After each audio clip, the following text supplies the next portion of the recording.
हर हर महादेव। श्री शिव महापुराण विद्येश्वर संहिता अध्याय 3। चंचुला का पाप से भय एवं संसार से वैराग्य। शौनक जी ने कहा, महाभाग सूत जी, अब आप भगवान शिव में प्रेम बढ़ाने वाली शिव संबंधिनी दूसरी कथा को भी कहिए। श्री सूत जी बोले, शौनक सुनो, मैं तुम्हारे सामने गोपनीय कथा वस्तु का भी वर्णन करूंगा, क्योंकि तुम शिव भक्तों में अग्रगण्य तथा वेदवेत्ताओं में श्रेष्ठ हो। समुद्र के निकटवर्ती प्रदेश में एक वाशकल नामक ग्राम है, जहां वैदिक धर्म से विमुख सब महापापी मनुष्य निवास करते हैं। वे सब के सब बड़े दुष्ट हैं। उनका मन दूषित विषय भोगों में ही लगा रहता है। वे न देवताओं पर विश्वास करते हैं, न भाग्य पर। वे सभी कुटिल वृत्ति वाले हैं। किसानी करते पर भांति भांति के घातक अस्त्र शस्त्र रखते हैं। वे व्यभिचारी और खल हैं। ज्ञान, वैराग्य तथा सद्धर्म का सेवन ही मनुष्य के लिए परम पुरुषार्थ है, इस बात को वे बिल्कुल नहीं जानते हैं। वे सभी पशु बुद्धि वाले हैं। जहां के लोग ऐसे हों, वहां के अन्य वर्णों के विषय में क्या कहा जाए। अन्य वर्णों के लोग भी उन्हीं की भांति कुत्सित विचार रखने वाले स्वधर्म विमुख एवं खल हैं। वे सदा कुकर्म में लगे रहते और नित्य विषय भोगों में ही डूबे रहते हैं। वहां की सब स्त्रियां भी कुटिल स्वभाव की, स्वेच्छाचारिणी, पापासक्त, कुत्सित विचार वाली और व्यभिचारिणी हैं। वे सद्व्यवहार तथा सदाचार से सर्वथा शून्य हैं। इस प्रकार वहां दुष्टों का ही निवास है। उस वाशकल नामक ग्राम में किसी समय एक बिंदुक नामधारी ब्राह्मण रहता था। वह बड़ा अधम था, दुरात्मा और महापापी था। यद्यपि उसकी स्त्री बड़ी सुंदरी थी, तो भी वह कुमार्ग पर ही चलता था। उसकी पत्नी का नाम चंचुला था। वह सदा उत्तम धर्म के पालन में लगी रहती थी।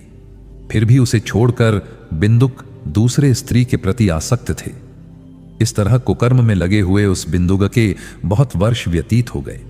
उसकी स्त्री चंचुला काम से पीड़ित होने पर भी, स्वधर्मनाश के भय से क्लेश सहकर भी दीर्घकाल तक धर्म से भ्रष्ट नहीं हुई, परंतु दुराचारी पति के आचरण से प्रभावित हो आगे चलकर वह स्त्री भी दुराचारिणी हो गई। इस तरह दुराचार में डूबे हुए उन मूढ़ चित्त वाले पति पत्नी का बहुत सा समय व्यर्थ बीत गया। तदनंतर वह दूषित बुद्धि वाला दुष्ट ब्राह्मण बिंदुक समयानुसार मृत्यु को प्राप्त हो नरक में जा पड़ा। बहुत दिनों तक नरक के दुख भोग कर वह पापी विंध्य पर्वत पर भयंकर पिशाच हुआ। इधर उस दुराचारी पति बिंदुक के मर जाने पर चंचुला बहुत समय तक पुत्रों के साथ अपने घर में ही रही। एक दिन दैवयोग से किसी पुण्य पर्व के आने पर वह बंधुओं के साथ गोकर्ण क्षेत्र में गई। तीर्थयात्रियों के संग से उसने भी उस समय जाकर किसी तीर्थ के जल में स्नान किया। फिर वह बंधुजनों के साथ यत्र तत्र घूमने लगी। घूमती घामती किसी देव मंदिर में गई और वहां उसने एक दैवज्ञ ब्राह्मण के मुख से भगवान शिव की परम पवित्र एवं मंगलकारिणी उत्तम पौराणिक कथा सुनी। कथावाचक ब्राह्मण कह रहे थे कि जो स्त्रियां पर पुरुषों के साथ व्यभिचार करती हैं, वे मरने के बाद जब यमलोक में जाती हैं, तब यमराज के दूत उनकी योनि में तपे हुए लोहे का परिघ डालते हैं। पौराणिक ब्राह्मण के मुख से यह वैराग्य बढ़ाने वाली कथा सुनकर चंचुला भय से व्याकुल हो वहां कांपने लगी। जब कथा समाप्त हुई और सुनने वाले सब लोग वहां से बाहर चले गए, तब वह भयभीत नारी एकांत में शिव पुराण की कथा बांचने वाले उन ब्राह्मण देवता से बोली। चंचुला ने कहा, ब्राह्मण, मैं अपने धर्म को नहीं जानती थी, इसलिए मेरे द्वारा बड़ा दुराचार हुआ है। मेरे ऊपर अनुपम कृपा करके आप मेरा उद्धार कीजिए। आज आपके वैराग्य रस से ओतप्रोत इस प्रवचन को सुनकर मुझे बड़ा भय लग रहा है। मैं कांप उठी हूं और मुझे इस संसार से वैराग्य हो गया है। मुझ मूढ़ चित्त वाली पापिनी को धिक्कार है। मैं सर्वथा निंदा के योग्य हूं, कुत्सित विषयों में फंसी हुई हूं और अपने धर्म से विमुख हो गई हूं। हाय, न जाने किस किस घोर कष्टदायक दुर्गति में मुझे पड़ना पड़ेगा और वहां कौन बुद्धिमान पुरुष मुझ पापिनी का साथ देगा। मृत्युकाल में उन भयंकर यमदूतों को मैं कैसे देखूंगी।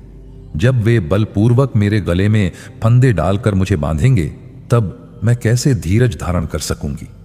नरक में जब मेरे शरीर के टुकड़े टुकड़े किए जाएंगे, उस समय विशेष दुख देने वाली उस महायातना को मैं वहां कैसे सहूंगी? हाय, मैं मारी गई, मैं जल गई, मेरा हृदय विदीर्ण हो गया और मैं सब प्रकार से नष्ट हो गई, क्योंकि मैं हर तरह से पाप में ही डूबी रही हूं। ब्राह्मण, अब आप ही मेरे गुरु, आप ही माता और आप ही पिता हैं। आपकी शरण में आई हुई मुझ दीन अबला का अब आप ही उद्धार कीजिए, उद्धार कीजिए। सूत जी कहते हैं, शौनक, इस प्रकार खेद और वैराग्य से युक्त हुई चंचुला ब्राह्मण देवता के दोनों चरणों में गिर पड़ी। तब उन बुद्धिमान ब्राह्मण ने कृपा पूर्वक उसे उठाया और इस प्रकार कहा। अध्याय 3 समाप्त। शिव पुराण के अगले सारे अध्याय को सुनने के लिए हमारे चैनल को सब्सक्राइब कर लीजिए और वीडियो अच्छा लगा हो तो वीडियो को लाइक कर दीजिए और सबके साथ शेयर भी कर दीजिए ताकि शिव पुराण की कथाएं सबके पास पहुंच सके। तो मिलते हैं अगले वीडियो में।